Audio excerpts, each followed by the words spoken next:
So then, I guess the first question then, right? I mean, I imagine other people would want to ask you. There's a lot of data providers out there. I've talked about a lot of them. Why Dataflik? You want to handle it? Yeah, I'll take it. So for us, and once again, difference between that AI and actual machine learning. There aren't a ton of companies out there actually doing that AI paired with machine learning aspect to create predictive analysis. And you can stack a ton of data. You can do all that, which is great. And if you can do it right, you can target a ton of people. 100% get in front of the right people. Our whole mission statement, our whole goal is to cut that down while still actually getting in front of the right people, right? So a huge part of this gets into marketing dollars. How we said that's a really big overhead. Mailers go anywhere from 50 cents to $1.50. Right. Text costs money, all that good stuff.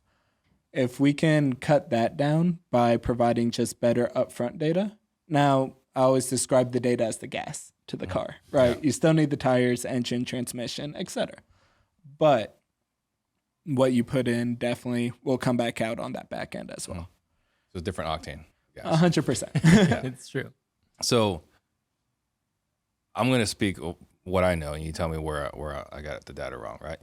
So you look at, there's Bash, there's PropStream, there's 80/20, a big fan of them. Invest Machine, a big fan of them, right? Those are great data providers, and Property Radar as well, right? So you got like the tiers, they're like $100 to $200 a month, right? And you got the higher tiers, you got 80/20 and Investor Machine.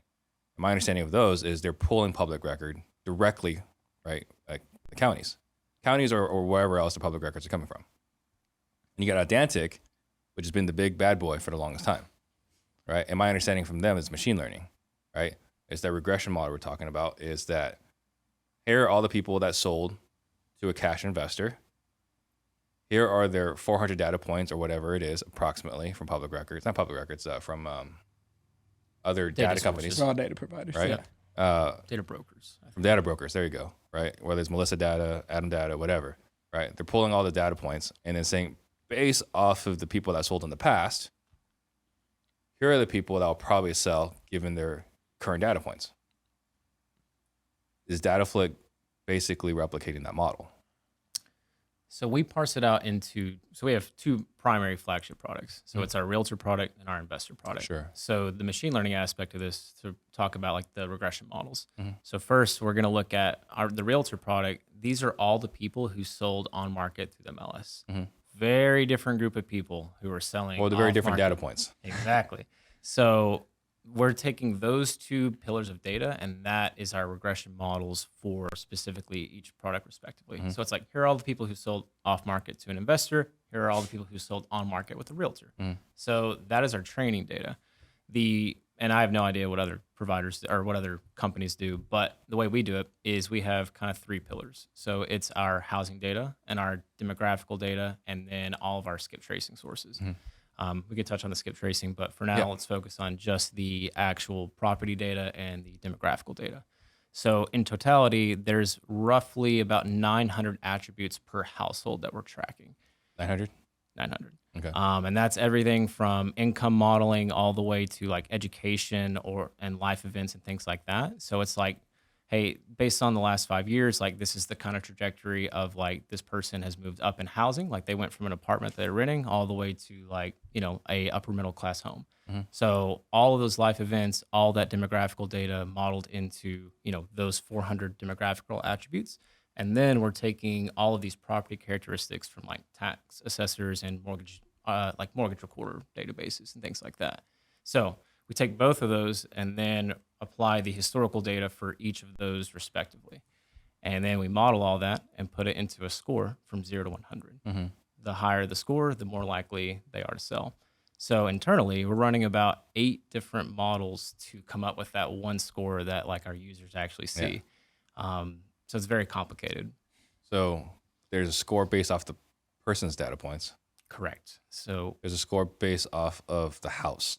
Correct. Or the property they live in. 100%. Yep. So there's a lot of commonalities out there between the average length that a house actually gets purchased to when it gets resold and things like that. And obviously that will vary depending the county, depending the area, price point, etc. But that's the thing our systems really look into and track. Is it looking at that? And I'm asking this is very selfishly because I've used you guys here in Maricopa County. Does it say then with your machine learning data that, because you were saying we have 190 different predominant neighborhoods here. What was it? Oh yeah. So there's 119 neighborhoods in Maricopa, primary. So if you were to take the top 25 neighborhoods based on investor transactions, they occupy 70% of the total investor transactions that actually happen. Like the 80-20 rule. Exactly. Right? So we got 25. Yep. So of those 25, you guys have in your data modeled that we have a faster turnover in these 25 neighborhoods versus the other of the remaining 119. To a degree, right? So we're making these predictions. I'm not going to say like everything I tell you right now is 100% truth. Go with it. But to a degree, we can almost hypothesize based off what's happened in the past and that historical data. Okay, so I guess another way to ask the question is, talking about the modeling data, like based off the house, is it like in Maricopa County? Are we using this one thing where like we say, I don't know what the number is in Maricopa County right now, but everyone says, somewhere like around 7 years, right? Home ownership. 5 to 7 years, pretty average. Right. So are we saying 7 years of home ownership for all Maricopa County? Or do you say like, hey, in this neighborhood is 7 years, this neighborhood is 3 years? I'm just seeing how granular you're getting with this. So we have 4 levels of neighborhoods. Okay. So it's macro, standard neighborhood, and then it goes to sub-neighborhood and subdivision. So every one of those like subsected levels, they all have their own metrics of performance that we're also tracking and overlaying in. Got it. And then another question I have is because we had Robert Wensley on the show, right, with Investor Lift. That guy is freaking genius, right? And one thing he was talking about is Facebook has this profile for you and all your life events so that when you do sign up for Facebook, it already has this data. I think he called it ghost data, if I recall correctly. Yep, ghost data. Right. With your guys' data, do you guys have a snapshot of this person today, or do you have this person's life event? Like life story in your database. I know you can explain the lookalike style. Yeah, I would say a mix. So we definitely have pretty up-to-date data on that demographic side, but also we are looking at years of historical data as well because we need that build out. Now, a really cool thing that some of our users are doing is with Facebook's lookalike audience. For people who don't know what that is, let's say you have 10 profiles, Facebook can go through and say we found A, B, and C are very common across 10. So we're going to find 10 new ones to reach out to, right? Pretty simple. People are able to do that with our data. So now you're stacking 2 machine learning models on top of each other to then find new people who are just as likely to transact. Got it. We're almost like creating market share. So it's like there may have been 100 transactions last month, but we're giving you the people who also look like those people. So you can almost create more opportunities that way as well. Yeah. So you're saying you're taking the audience or you're taking the list, motivated homeowners, potential motivated homeowners. Correct. Right? People that look like they're going to sell and you're putting that on Facebook. So my question here then is how do we transfer that? Because my understanding with Facebook and look like audiences, like when you upload your list, because we've tried doing this, we upload our list, the match rate seems to be consistently not the best, only because when they sign up for Facebook, their email address and data is a little bit different than what we have for them. So how's that match rate looking?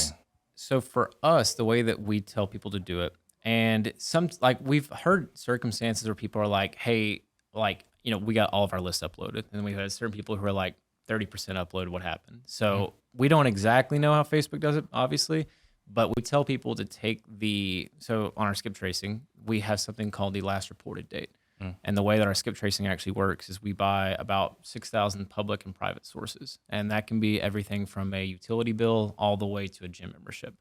And we run the date of birth, first name, last name, and property address through those 6,000 sources. And we say, hey, there's an active account that matches that information, and it was last active on X date.